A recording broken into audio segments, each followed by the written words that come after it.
Thank you for the intro. It was too generous. I was hoping to leave him talking here. Maybe that is more entertaining than this. But yeah, unfortunately, you have to put up with me. So let's see. How many of you know React here? Like at least tangentially or a little bit. Like I don't expect you to be experts. At least familiarity with it. Nice. Good. All right. That's a good number. So React is basically a front-end framework. It was from Facebook. It got popularized like around 10 years now. It's a 10 years anniversary now. It got very famous as soon as it came out. No, actually it didn't. Well, it took some time, but it became very popular now. It's just the default choice for front-end nowadays. Like everyone is practically using it. It's the default choice. Java is like for back-end, and now React is for the front-end. So that's what it is. And how many of you have heard about React server components? At least a little bit. No? Okay. Few people. But that's good for me, right? I can introduce you folks to that. So let's, without further ado, let's talk about it, right? So React server components. I know that subtitle is a bit heavy-handed, but I couldn't come up with a simpler one, isomorphic mental model across client and server. But yeah, it's a mouthful, but stay with me there. We'll see. Before we go into React, let's just go through a brief history of how web development happened over the years. So we started off with this, right? Everything on the server. So if you had to do something, some database UI on the client, this is how you do it, right? So most server-side frameworks will have some sort of a templating language, and you basically have the database right over there, and you just iterate through the data and you show it, right? And the markup is just right over there, right? So everything is on the server, and this is what it was. And if you had to do some client-side state management or something like that, like an on-click handler or something like that, you typically reached for a jQuery, something like this, right? You basically just added a script tag and you were good to go, right? And you can basically just do something like this. If you, let's say, this is a simple example where I'm just incrementing a count. Just visualize that there's a HTML where there's a button and you just show some count over there, right? So I'm just incrementing the count here. And this is what worked for a while, right?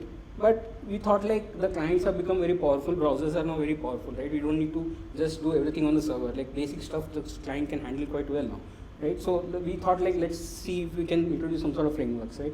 So that's where like Angular was the first one to come into the picture, but then React came and like sort of took over the whole market, right? So yeah, then came React, right? So gone were the days where we had the simple script tags. We had to come up with a whole ecosystem of tools and stuff like that, npm being the most popular one now. So yeah, you did npm install React, and HTML became JSX, right?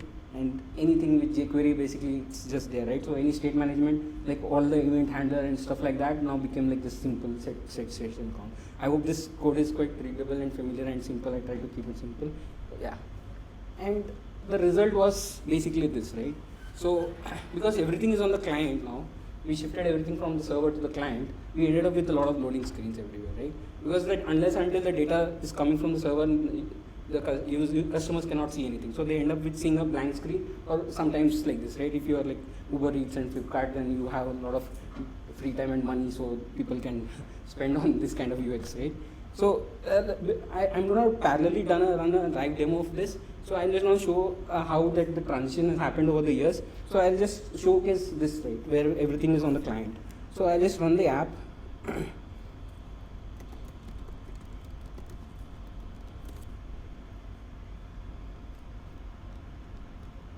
Right. So this is the app I built. It's a Pokemon app.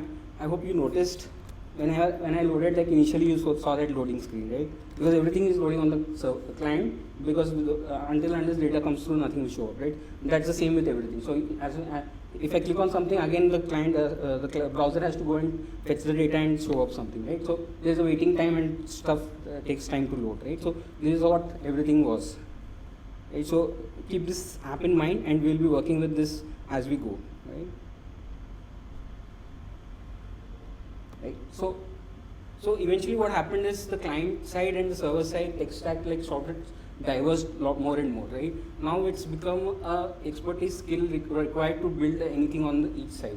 So like on the client side, if you need routing, you need React router, right? If you want state management, you need Redux, MobX or something like that, right? And now you have the additional problem of syncing state in client server and this one, right? Let's, for example, you do add to cart, then you have to tell server that you are done add to cart, right?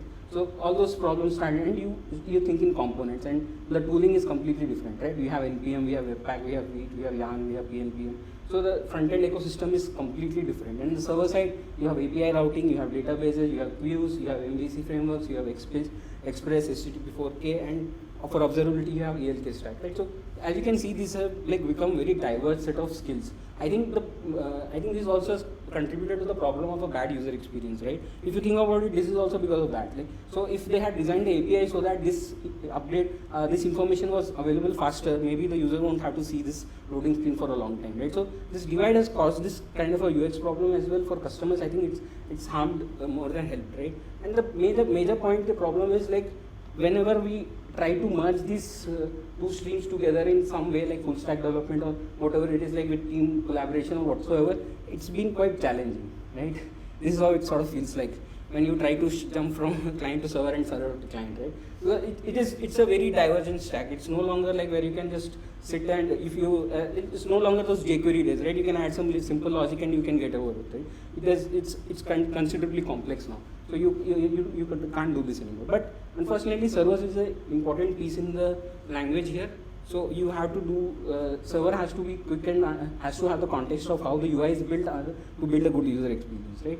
So that's where the React Server component is trying to balance, right? So they are trying to bridge this gap. So that was my whole point of this. So this divide is the React Server component is attempting to bridge this gap, right? So this jump is basically now a little bit easier, right? And in the first set of frameworks that try to attempt it is basically Next.js. It's the React's most famous one. Is anyone familiar with it? A little bit at least, right? If not, it's okay. But yeah, Next.js is the most popular framework in this field right now. They're backed by Vercel. Basically, they take care of all your ops needs as well if you are using it. But nonetheless, you can use it outside of it as well. So this is the most famous framework right now. And they basically what they did was, now you could use the same client React components on the server as well, right? You no longer need to use the different tech stack altogether to serve something from the server, right? And how it worked was basically they on the server they do a render to string. So React has this built-in, and Next.js basically handles this for you. But it's an implementation detail that you don't need to be aware of. But still, like this is what is actually going on under the hood. What they do is basically they render to string, and on the client they hydrate. Hydrate means like you can think of it as like from the server, whatever stuff comes, it's like dry strings, right? Because there's no interactivity to it at all. So they call it hydrate because they make it wet. They do a run, simple run, and then just interactivity comes up, right? So the application becomes alive after the fact. So that's the hydration part. So this is how they did it, and this is what's basically called server-side rendering in Next.js, right? So you could do this, and a lot of frameworks are doing this now, other than Next.js as well. Remix being the other one is the most famous one now. And Astro also does this like in a build time, but nonetheless, right? So you have like these options now where basically we are taking the client-side mental model, like you're working with components still, right? You're not outside of React, but you're getting the same benefits of having it render on the server, right? And now you don't have a problem of because everything you don't see a blank screen anymore, right? So because you see server is sending something on the client in the beginning, right?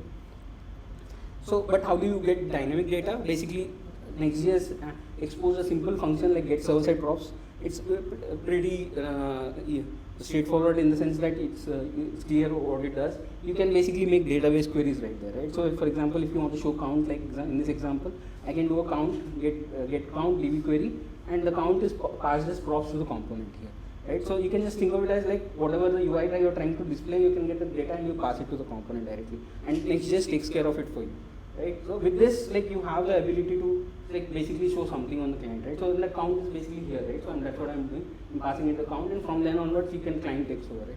So that's how it works, right? So this song and dance between client and server, like we are coming up with like different methods of doing this stuff. But nonetheless, this is one of the famous approaches that has come over the years, right? All right. So, but let's just take a look at this this app, right? Where basically we have get server side props, and we basically just load it. Again, I will use the same example, but built in the server side tech, right? With this tech, right? Let's just have a look at that.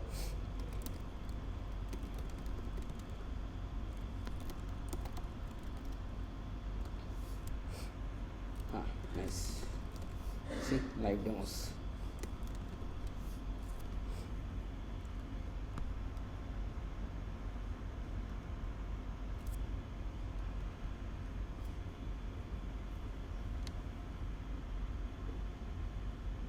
Right?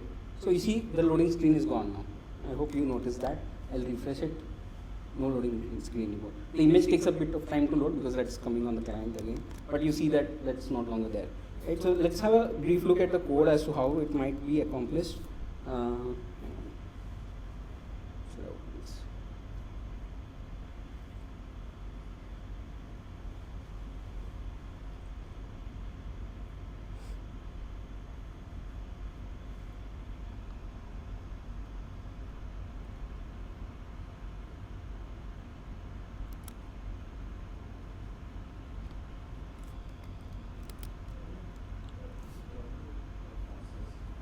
Yeah.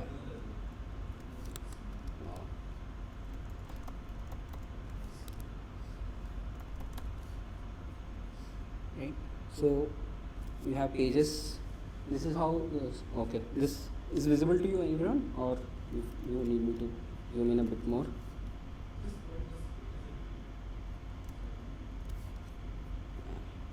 Should I use this? Oh, right. Yeah.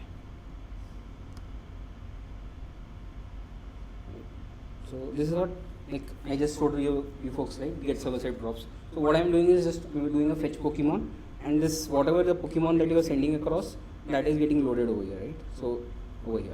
So whatever Pokemon that you loaded, it will come over here, right? As an initial Pokemon, and then from then onwards, I'm just clicking on it, and then afterwards it's the same behavior, right? So if you look at it, if I do this, like afterwards, because again the client has to make the request, because it doesn't know it's a user input, right? It doesn't know what, server doesn't know what the client has requested. So again that is becoming, but I knew that Charizard was the first Pokemon, so I sort of loaded that beforehand, right? So that's how I'm balancing stuff, right? So because at least the initially user will not see an empty screen, at least, or a loading thing, that they have some user feedback, right? So but from then onwards it has to be client again, right?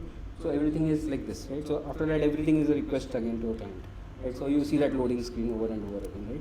So if you see the logic as well, you sort of see this fetch Pokemon here. This is the logic that actually just goes and gets the Pokemon for you. So if you see this, it's been replicated over here, right? So it gets server side props here as well, because I need it in the server, and also I need it on the client as well, right? So I'm able to reuse the logic, but nonetheless, like I'm now wondering, is there a better approach to this, right? So that's the whole point of the talk. We'll go to see this, but before I do that, let's just do a npm run build, like as in like I want to show you folks like how much JavaScript is getting shipped to the client because of this, right? So because the fetch Pokemon logic,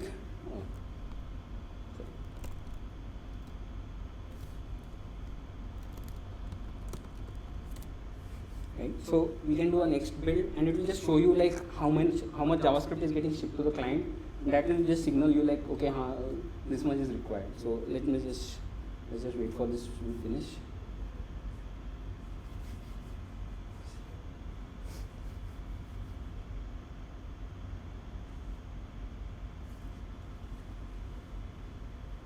Right? So as you can see, it requires like 123 kbs of JavaScript, right? So when the first load is, so that's the home page. The slash is the home page, and it's just showing that okay, this current page that I have built, it requires 123 kilobytes of JavaScript. By the way, like the less JavaScript that goes to the client, it's better, right? Because it doesn't take that much time to evaluate and load. So that is the whole point of the goal we are trying to reduce here, because we want to shift stuff more to the server side, right? So that's where now let's go to the meat of the talk here. And just keep this in mind that there was like 123 KB that we needed to ship this app, right? And now came React Server components, okay? So for this one to work in Next.js, they call it app router. So, but this is one of the I would say it's a downside of React currently. Like you can't use React Server components in isolation anymore. You have to reuse it with a framework. They have not built these things into the framework as of now. Like you can do the client side stuff that I showed or previously, whatever I did, you can do it on your own. Like you can actually just include a script tag of React and you can actually get it working without like much build step as well. But unfortunately, these features, they require a lot more coordination and a lot more advanced stuff. So they can't be used in isolation with just React anymore. So they need some other framework to use it. And right now, Next.js is the only one which is providing this React Server component as a feature. Right? And actually they've hired a lot of people from React core team now. They're working with Vercel now, so that makes their jobs easier, I guess, right? So and the way to do it is basically you need to make whatever I just showed you, right? The index.js, the logic, whatever I showed you. So you see this pages page, right? So pages is basically you say like localhost, whatever it is, index is the root page that you will see. This basically code is what is loading. So you need to move that into app router, right? So you need to move it into app folder, basically. That's how you start getting these features out of the box, right? So that's what I meant by moving these pages to app. So this is how you move to app router. So we'll do a live coding over that and then see like how that has reduced the bundle size and how much of impact it had. But before we do, let's just walk through like what exactly server components is. But before we do that, like again, I just wanted to take a moment here and speak about this. So like this is the client and server divide, right? So server side, I just told you there was a divide there where we have a different tech stack altogether and the client is a different tech stack altogether, right? So this is an attempt where you're trying to shift the client side stuff, the mental model to server mode, right? This is what is going on right now.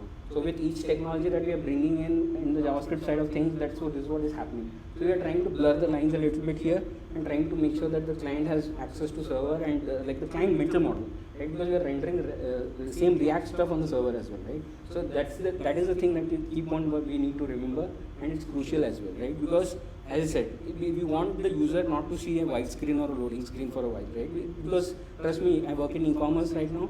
It's like every second matters there. Because obviously, right, if your page doesn't load, you can go to Amazon.com, right? If Flipkart doesn't load, I can go to Amazon.in. That's it, right? It's a switching cost is so low for a user. And same with the app, right? If it doesn't load, I can just switch off to different load. And that we have measured that as well. I work in journalists, we work at e-commerce. Like every second that you delay, there's like millions of cost coming to the customer.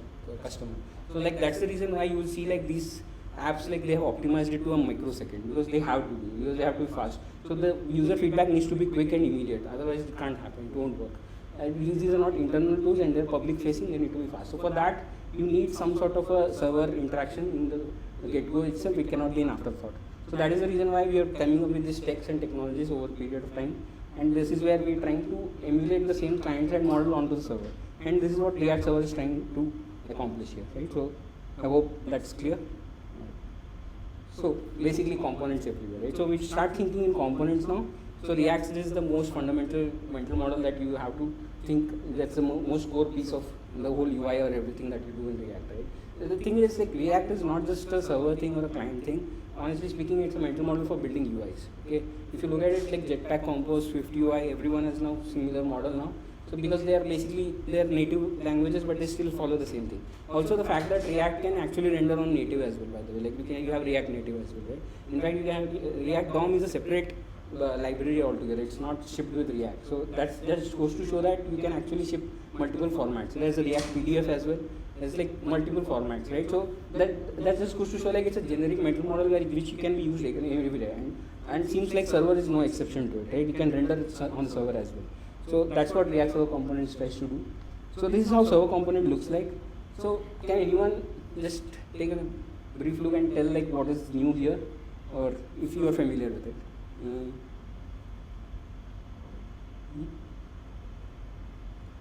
Anything new? Like you won't typically see this in a React component, basically. Yes, that's it. Thank you. Right?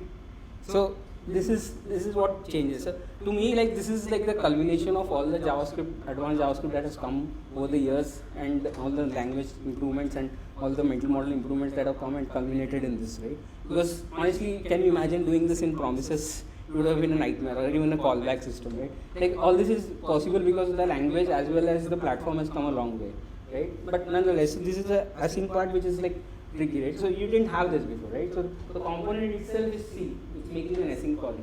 I'm trying to get an artist here and then getting a playlist for that, right? So this is literally like we are making a call on the component itself. So this is like this, I'm not sure how many of you have done PHP, but this feels like a little bit like that, right? Where you literally have SQL commands and markup mixed together. But yeah, nonetheless, this is possible now, right? You sort of gone full circle, but nonetheless, yeah. So this is async bit, right? So it's pretty cool, right? But that's just not it. There's other piece as well. So obviously async is fine, but this component doesn't need anything, right? If you think about it, it doesn't have any async dependencies. It just takes a prop and shows some UI to it, right? It's just showing H1 here. There's nothing else it's doing. So this one actually Next.js automatically does it at build time itself. So it renders a markup for it and it's done. There's no additional cost that the client has to pay for it, right? So it's just there, right? But now the thing is, this is the default going forward. So every component that you write is a server component now going forward.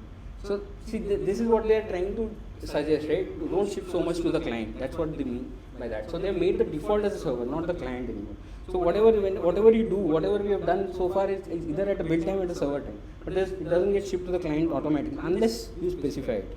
And you specify it, I think it's pretty obvious. Like so far, if you look at it, nowhere have I used any of the React's client-side technologies. You don't have use state, you don't have use effect or anything. None of that. None of the stuff is there in the components, right? It's just plain old components with some async data dependencies. That's all it is, right?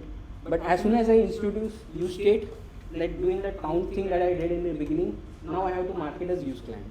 That is the only way to tell Next.js that this is something that needs to ship to the client. In fact, you try to load this, I'll show it to you, but anyway, if you try to load this use state in the server, it will throw an error for you. That this use state is not supported on the server, right? It's only a client-side feature, right?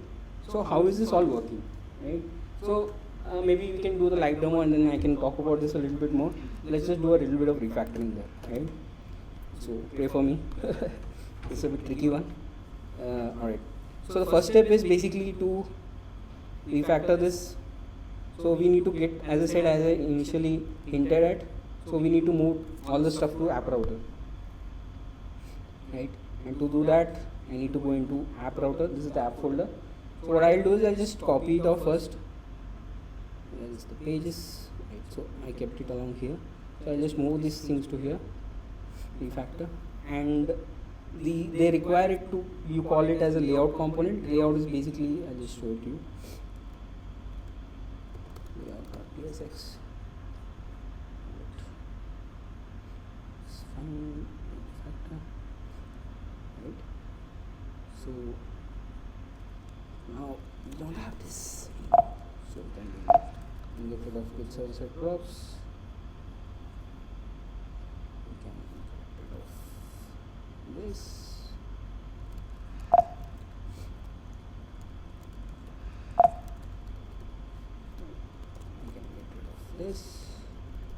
This whole thing, and this one can just chill around.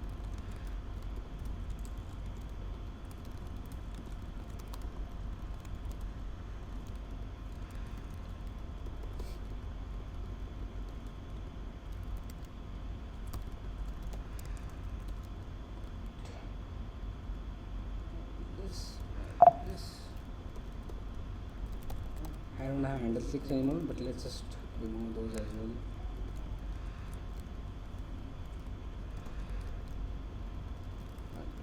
This is, I need to remove the whole weak handler.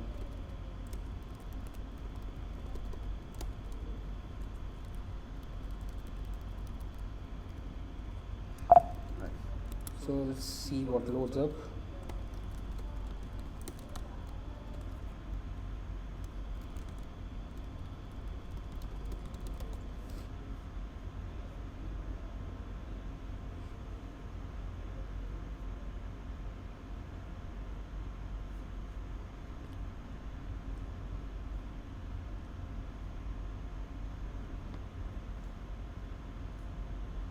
Nothing.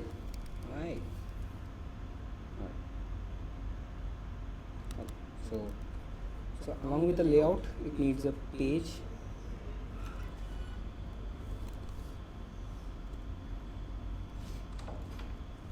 So I have some stuff copied over so that I don't have to type and I don't make mistakes. So let me see. Right.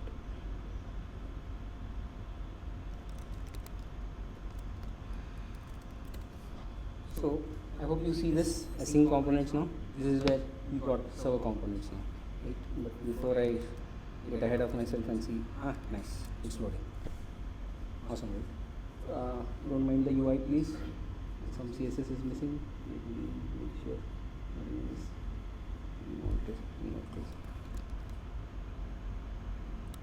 Alright. So as you can see, if I console log the Pokemon, and there's no loading indicator by the way, right? This is there.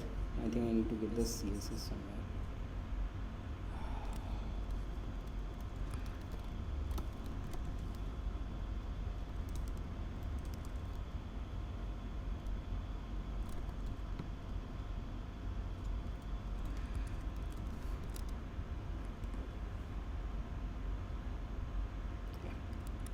better. But as you can see, the Pokemon is loading on the server anyway now, right? You see this? It is not. You can see that it's not on the client at all. You don't see the console log here. Right? You see some of the crap, but nonetheless, right? It's not there on the server. So by default, like, but this doing this itself, I'm getting all the benefits of having it run on the server. Right? There's no loading screen anymore, right? But what about the other ones, right?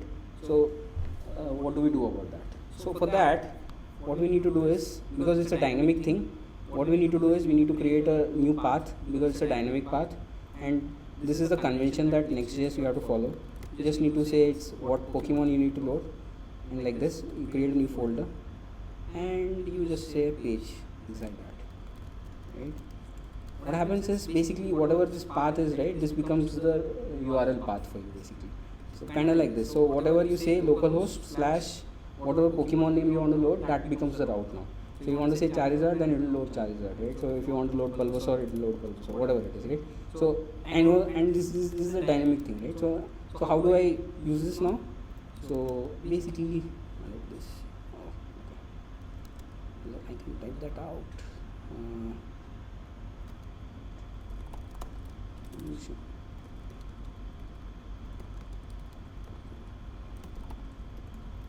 So I'll get the Pokemon name here as params actually. So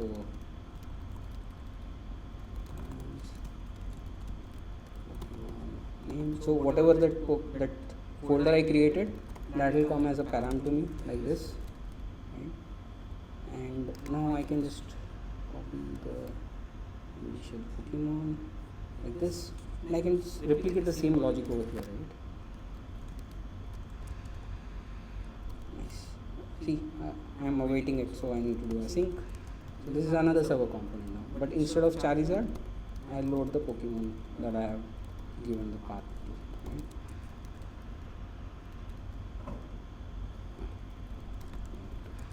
Destructure it.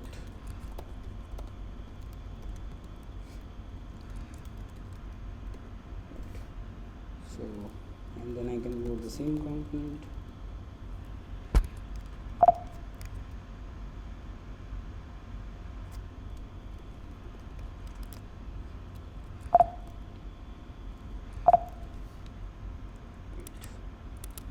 Now, okay, so I just go to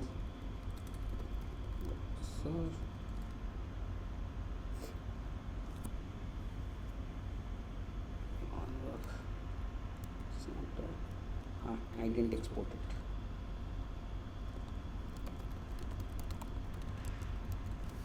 Hazards of live coding. Nice. See, I'm going to Bulbasaur now, right? And if I go to Pikachu, right? This works. So everything is going on the server, by the way. I've not done anything right now. But I don't want to always go and click on the URL, right? So let's just make it a link, right?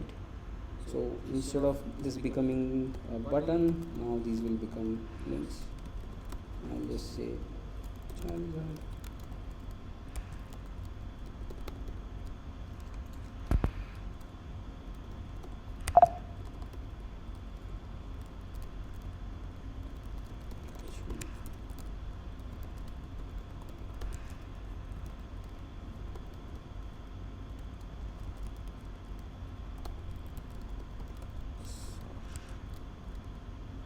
I spelled it right.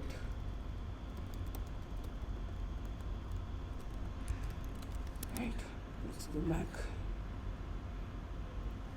So I'll change them into link tags now. So if I click on Pikachu, right, Bulbasaur, nice, Charizard, awesome. So I've basically turned the whole app. I'm running on the server now.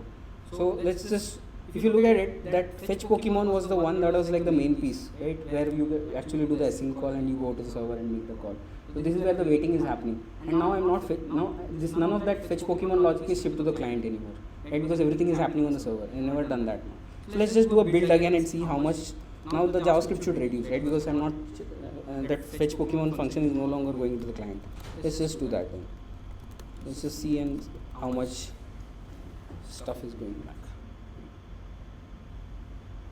If you remember, the last build was 123 kbs, right? Now this should go down if I did my job right.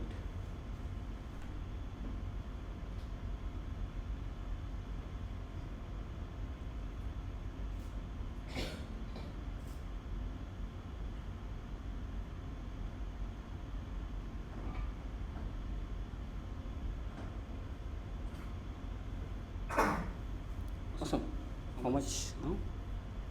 It's right. So I've essentially just moved a little bit of files and folders here and there, and I'm able to save off like 80 kbs from my bundle size, right? Which is like incredible, right? So this is the power of React Server components and having a uniform mental model. So what the hell is going on here, right? So how does this work? And I don't want to go into little bit details here, but still, like if you look at it,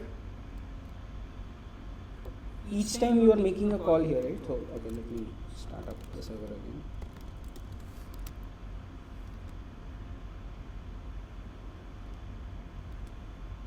There are a few other nitty-gritties that we need to handle here. What is that?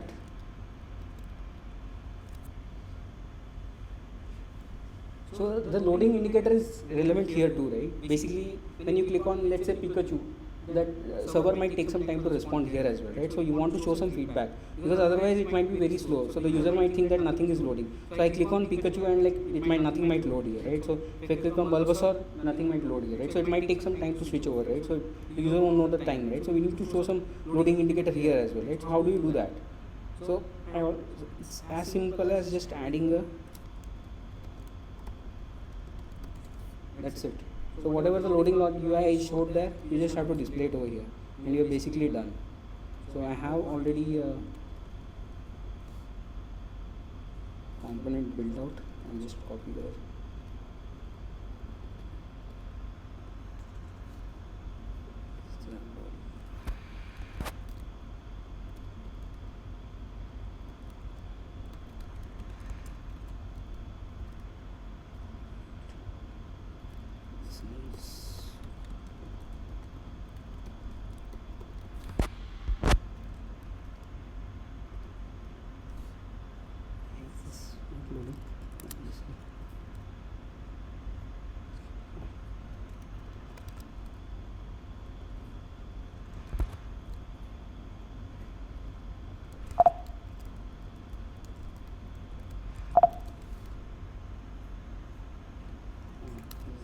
Fallback image URL.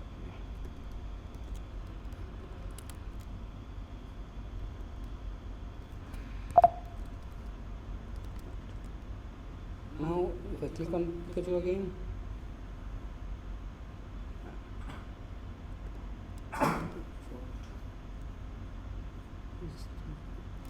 yeah, I have to do a export default. See the loading indicator came back. This was already loaded, so it won't show. Okay, it's pretty cool. Yeah. So I didn't have to do anything again. I just had to do one more file, and basically Next.js is handling everything for me. Like all that logic that like I had to do whether to check that it's loading or not, all that logic is out the window now. So everything is taken care by Next.js itself, right? And all of this with like very less load on the client. I'm using the same logic that I typically do on React on the client, and I'm able to leverage it on the server, right? It's incredible feat, if you ask me. Right? And by just adding one new field, right, that's just making it async, as basically you are able to leverage all the server-side functionality that you could get by just one keyboard, right? I think that's a massive engineering feat, if you ask me, like making such a convenient abstraction. And also it just goes to show like how unifying and great the mental model of React is in general, because you can code it literally anywhere, and it's an extension of that. And by the way, like let's just talk about like what the hell is going on over here. So now the server is not just a server anymore, it's also a bundler. So every time what you're doing is, when the request goes to for a new UI, instead of, and there will be no page refresh here, by the way, it's like a single page app only. You're basically, again, you're getting all the benefits of server-side rendering, and you're getting the experience of a single-page app without having to pay the extra cost of it, right? So which is incredible, right? And how does that work? The server is actually spinning up a bundler as well on behind the scenes. So when you are asking for new URL nowadays, now you're not asking for just for data, you're asking for actually new UI as well, right? So that is what is going on. So when bundler is basically shipping whatever the piece of new data, whenever you say like, okay, when in this case, for example, the Pokemon which you load, you're saying like, okay, I'm in new URL now. The URL is Bulbasaur and I need that Pokemon for that, right? So what it does is it basically ships this part, and it bundles it up and send it to the client again. And then what the React does is on the client, it's smart enough to know that, okay, this is something, it's not, I have to re-render or anything like that, I just need to replace the content, whatever is coming from the server. And React does it very smartly, and it's very good at it anyways. So all of that for free, and this is what is going on behind the scenes. So every time you request something, it's actually bundling stuff up and then sending back to the client again. And this loop keeps on happening, and every time you switch URL, it's this loop happening. And they do a lot of optimization for you by default. For example, like you don't need to, if the request had already been made, for example, for Pikachu, I already made that request, it knows, so it will catch the request for you. So next time when you make that call again, it won't fetch it. So you can configure that. You have like a lot of granularity as well there. For example, you can say that the data, I don't think the data is going to change for 5 minutes, or at least 1 day maybe, right? So I don't think the data is going to change for 1 day. So I can configure it like that. So until next 1 day finishes, it won't actually make the network call again. So again, it gets cached on the client. So you have like a lot of this optimization for free now, right? So it's very convenient. And again, you're using React across the board, right? You're not using something new here. So even like front-end developers who are there, they can become like literally full-stack developers, because that's what is happening now. Because you're running this stuff on server, right? So that's essentially what is happening. Front-end developers are becoming back-end developers, and back-end developers may be becoming front-end developers, which is a good thing if you ask me. Because as I said in the beginning, it's very difficult to get a good user experience if you're not like working together, right? Because at the end of the day, it's one single application. Like, no matter how many teams are developing it, it's just one app that goes shipped to, right? So you need to make sure that everyone is thinking along the same lines, right? It's all aligned with the user experience, right? And for that, you need tools like this. Like otherwise, this divide will keep on going worse, right? So yeah. And by the way, this is all like, you might think like this is coming, markup is coming, but it's not actually. What it does is, you know that JSX is not actually HTML, right? It's an intermediate representation of an object. So literally what they do is they're actually sending up data itself. They're not sending markup, and the client knows what to do about it. So that got me thinking that it's not HTML that is getting sent over the server, right? Obviously, it's again still like data only that is shifting between the client and server, but it gives you the illusion that it's actually data like HTML that is sending over, right? But still, like if you think about it, there's nothing, no stopping us from doing this in React Native as well, right? Again, because I said that React doesn't depend on any rendering engine, right? DOM is just one of them, right? It can do anywhere. So just think about it, right? So you can implement the same mental model in React Native as well, right? So going forward, maybe that might be something in the future where we see, instead of server sending data and APIs, they might send React server components to the React servers, right? So I think, and React Native can automatically update itself, right? So it's pretty cool. Like you have this unified mental model across the board, and you can build UIs with this. And yeah, I keep on harping on that, but it's quite important. I think it's a massive engineering feat. Whatever it's been done, it's pretty awesome. Yeah. All right. So what exactly is happening when you say server component? By the way, like there's no, as I said, there's no additional cost on the client for it, right? When you render it on the server, it's static, okay? Because there's nothing, you cannot go back on the client and change something there. So as long as none of them have used use client here, by the way. If you notice, I mentioned that there's no use state here. See, there's no use state or use anything, right? So there's no client-side stuff that I have used here. It's all like completely server-side text that I have used right now. So literally this can load on IE and it will work fine, by the way. There's no IE specific, because IE is typically a major problem because it's not updated with the API, and React doesn't work on the client, right? But you're literally using React, but you're able to ship it to the IE as well, because there's no client-side stuff that I'm using here as of now, right? That's just incredible. But yeah, where was I? I lost. Yeah, sorry. So because you are so far, but you won't have interactivity, right? Unless until you have the client components, right? So that is the thing. So don't get it wrong. Like client component means it only on runners on the client. I think it's a misnomer. They need to come up with a better name, unfortunately. So basically, server components, it just renders on the server and there's nothing happening on the client. It's just there. Right? Client component, but it needs to hydrate. That is the only thing that is happening. So client component is nothing but the old school way of doing SSR, right? That I showed you folks initially. Right? You have that now. You have the granularity of components on the server level.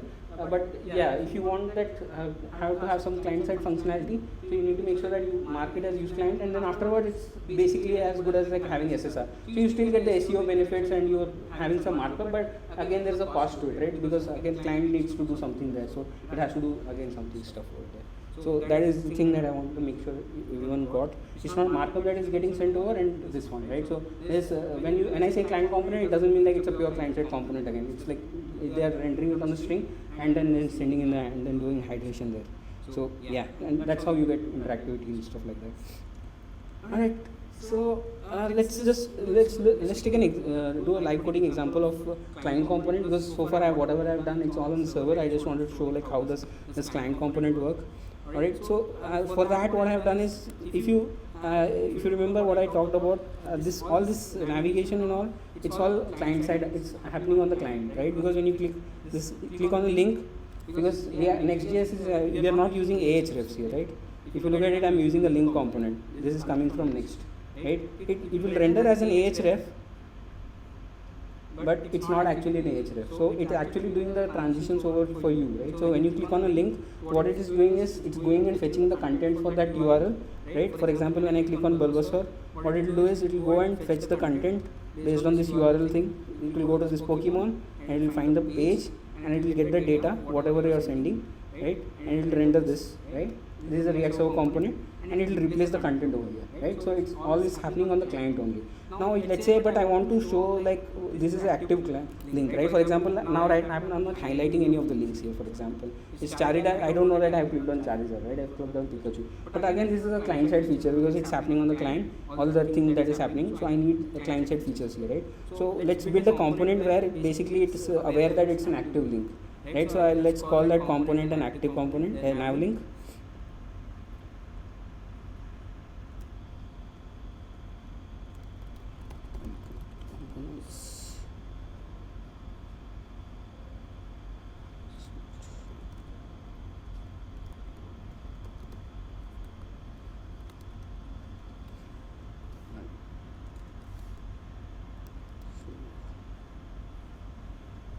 What I'll do is I'll just copy this. So to make this work, I need something called as use selected layout segment. So that is basically, it will just say like, okay, which URL path you are on, right? Okay, if you are in this component, for example, in this case I'm in Pikachu, right? So this URL segment is what I need, right? So to know like, okay, which link I have clicked on to know which is active, right? So I need this Pikachu somewhere, right? So that's what use layout segment provides to me. So this one. Right, so let's just include that. Okay, so instead of, now I'll go to that layout again. Instead of link, I'll just make it nav link.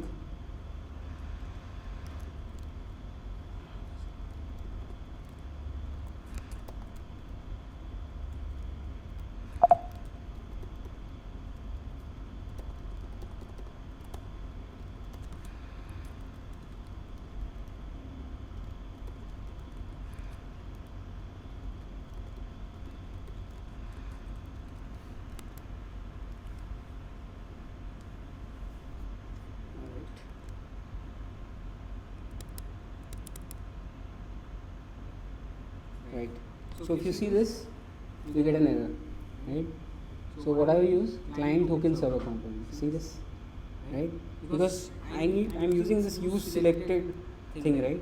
Basically here, I'm using this, and this is a client side feature. So React cannot render this on the server, and I have not mentioned anywhere that and as I said, by default everything is a server component. By that assumption, this is breaking, right? So I need to let React know it's a client component, right? Now see, we're back, right? So we have everything now. So if you look at it, I can log this segment. So not log.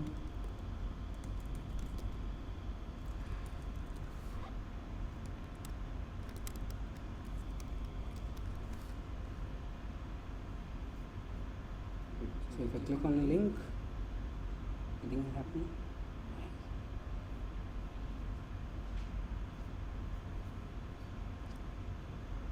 I knew something would go wrong.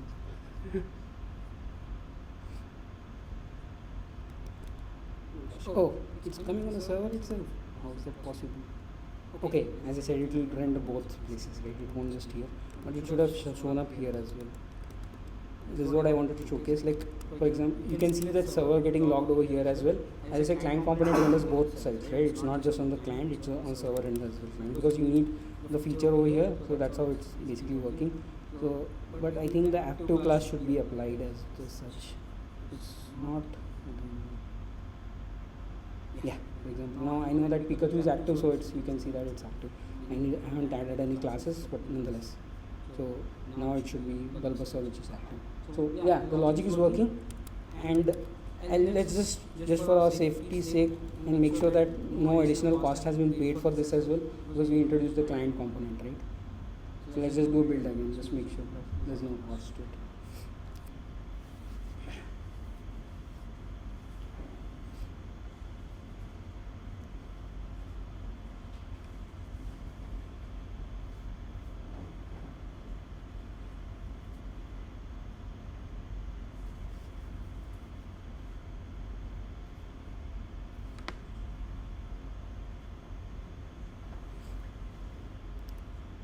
80.5 kbs. See, so it added like 2 kbs just for that basically use layout segment, because otherwise it has to ship something there, right? But still, see, you are getting all these benefits with like again very low cost benefits to it, right? So yeah, it's pretty cool this way, and you are getting all the thing. Now let me just switch to branch where let's talk about everything.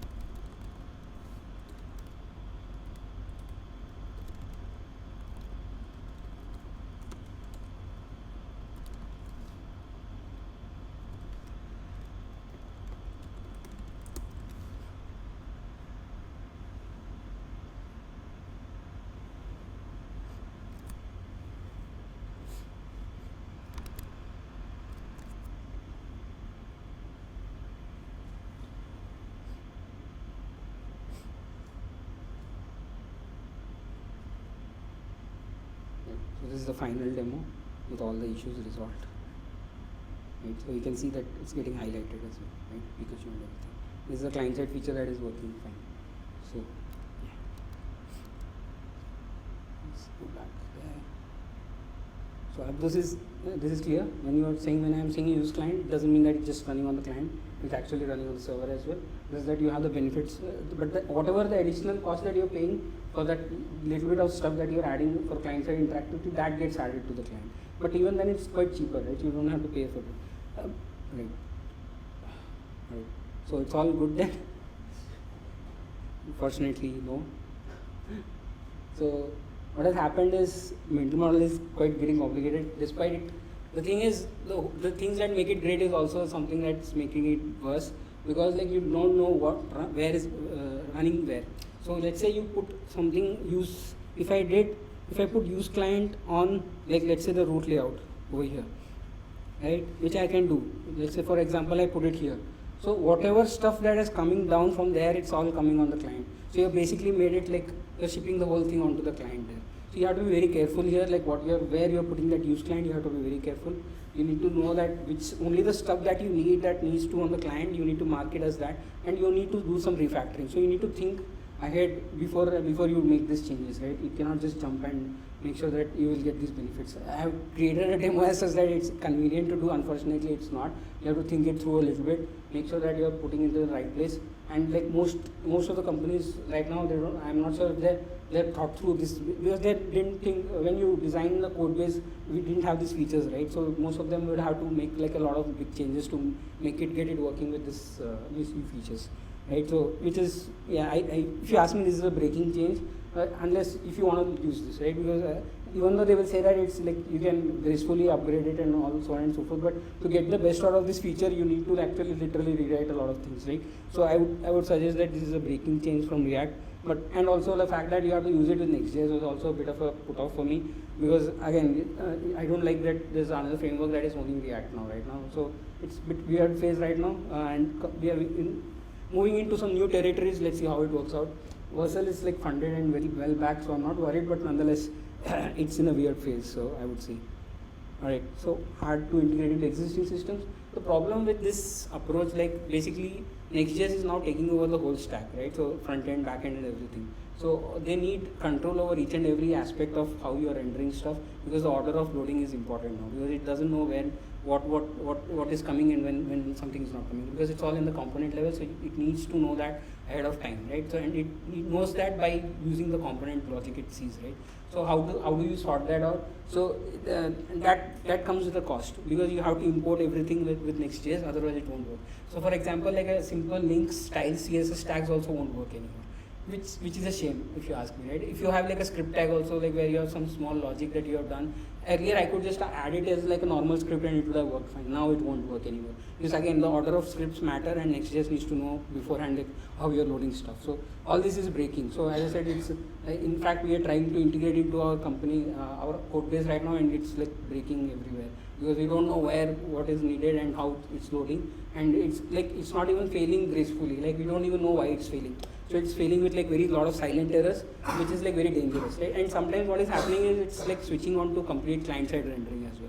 Like that you would not know, it's not obvious, right? You will see like pages loading because locally when you're developing, your network is quite fast, right? You won't know that it's your client side rendering, which I feel is very sinister and not so good, and too many bugs, man. Seriously, while I was building this, like after each patch, whenever I was upgrading Next.js, it was breaking. That's not a good sign to me at all. And what has happened is basically they are using a unstable React version as well, because they need some new features in React that they need to use it, but React itself has not been marked as stable, but they are using it nonetheless. So that makes it very hard for us to do this. And server-side observability, right? So this becomes a bit very tricky now, because backend technologies have this very good stack right now. For example, ELK is very famous there, right? So you have Kibana logging and performance metrics, and you can measure and there's like very stable libraries over there to measure the API metrics and stuff like that. But here it becomes very tricky, because you're blurring the line. You're not just serving APIs anymore, you're serving UI, right? How do you measure that? And also it's in the critical path, right? You should not introduce some metrics or like observability there and makes the app slow, right? Which is not good. So how do you get around that? But again, if the app is slow, then how do you debug it, right? You don't have that observability feature. So this we are, as I said, because we are blurring the lines between the client and server here, we are running into some weird territory here. So we need to be aware of what you are going into. And so these are like, I think, very valid issues. And as you saw, like while I was developing as well, there were like bunch of errors on the client. Like I didn't even know where they came from. So I saw like very weird issues there. As I said, because they're not stable yet, and they need some lot of time before they get stable. But let's hope they do. The thing is, like the mental model is worth it. I think the biggest confusion over here for me is like all the criticism is quite valid whenever you talk about React Server Component or React ecosystem in general, because the JavaScript is like so much the overhead to whatever we do, and it's not really nice to work with. But the language is a distraction here, if you ask me. The mental model is what you need to look at, right? So because as I said, like this, you can use React anywhere. It doesn't have to be in JavaScript, or it doesn't have to be on DOM. You can literally use it anywhere, right? So I have seen like implementations where like people have implemented the whole React in OCaml. So they're rendering the whole thing in their own thing, and that just goes to show that how ubiquitous the mental model is, that you can use it anywhere and you can get the performance benefits of it. So even if the app is not stable or whatever, the framework is not stable, the mental model I think is something that needs to is very worth learning, and I think it's universal, and it should no matter what framework comes in the future, and there will be many, I'm sure. That's how JavaScript ecosystem is, but the component is something that is going to survive, because that's how progress happens, right? It might seem like we have gone full circle back, but it's actually a helix, I feel. It's like no matter how much back and forth we go, we are, I think, going upwards only. So that's I think that trend needs to continue, and I think hopefully it will. So yeah, that's it. Thank you, everyone. Any questions?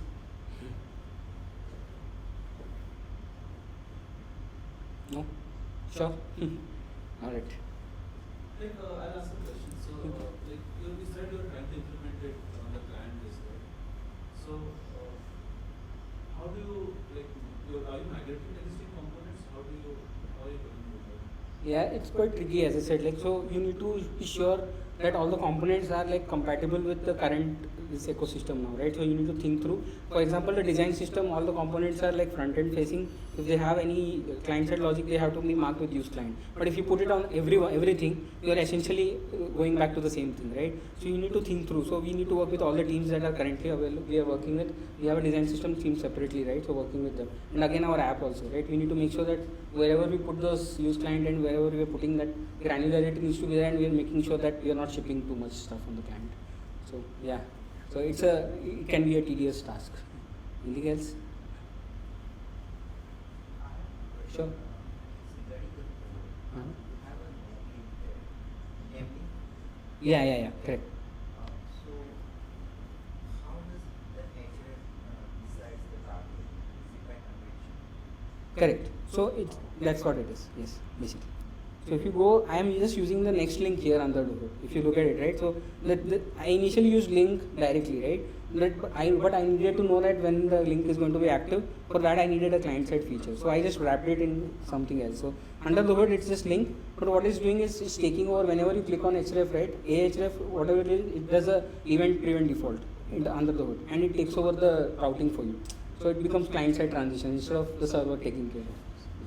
So if you put actually ahref, it will go directly to it will be like a new page transition instead of like a SPA transition. Basically. Make sense? Anything else? All right. Thank you, everyone. Cool. Please give a round of applause.